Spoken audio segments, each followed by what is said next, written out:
Assalamualaikum warahmatullahi wabarakatuh. Saya Dina Tasyafani.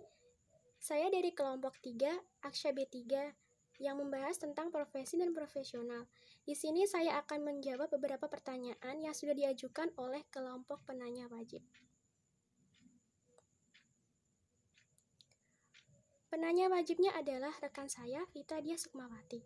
Pertanyaan yang pertama, apa sanksi apabila seseorang melakukan pelanggaran kode etik profesi? Penanganan terhadap pelanggaran kode etik dan tanggung jawab profesional dilakukan melalui penyelidikan yang mendalam dan didasari dengan fakta-fakta. Sedangkan keputusannya dibuat dan diberikan berdasarkan pertimbangan akibat tindakan, derajat kesalahan, dan motif tindakan. Melalui pertimbangan yang cermat dan objektif, direksi memutuskan jenis sanksi yang disesuaikan dengan bobot pelanggaran dan hierarki organisasi. Sanksi kepada karyawan dapat berupa teguran lisan, surat peringatan, tidak diberikan kenaikan gaji, pangkat, atau bonus, hingga pemutusan hubungan kerja. Khusus untuk pemutusan hubungan kerja, setelah mendapat persetujuan direksi, dilanjutkan dengan pengajuan permohonan izin kepada Departemen Tenaga Kerja sesuai Undang-Undang Ketenagakerjaan Republik Indonesia. Apabila dalam kehidupan sehari-hari telah melanggar kode etik yang telah ditentukan, maka seharusnya akan diberikan sanksi seperti yang pertama, berupa sanksi moral, di mana sanksi ini diberikan kepada yang melanggar setelah ditindaklanjuti secara tegas dan konsisten oleh pihak yang memiliki wewenang, baik berupa pemblokiran, teguran, maupun peringatan. Pada tahap ini, pelaku akan mendapatkan peringatan halus terlebih dahulu. Bisa saja mendapatkan surat peringatan, namun jika tidak diklarifikasi atau diulangi kembali, kemungkinan peringatan akan berlanjut ke tingkat selanjutnya, seperti peringatan keras atau lainnya. Yang kedua, ada berupa sanksi dikeluarkan dari organisasi. Jika kode etik yang dilanggar telah melewati batas moral dan sosial, maka sanksi yang mungkin diberikan adalah sanksi hukum. Yang lebih parah, jika benar-benar terbukti, sanksi yang diberikan adalah dikeluarkan secara tidak hormat dari institusinya atau bahkan hukuman penjara.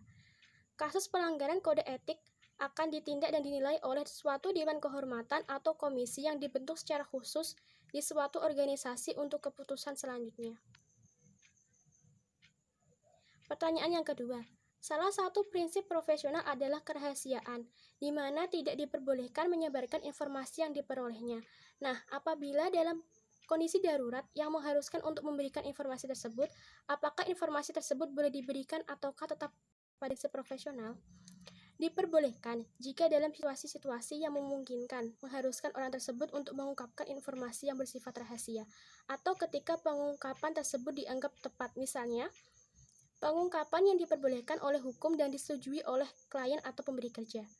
Selanjutnya, pengungkapan yang diharuskan oleh hukum. Sebagai contoh, pengungkapan dokumen atau bukti lainnya dalam sidang pengadilan, atau pengungkapan kepada otoritas publik yang tepat mengenai suatu pelanggaran hukum.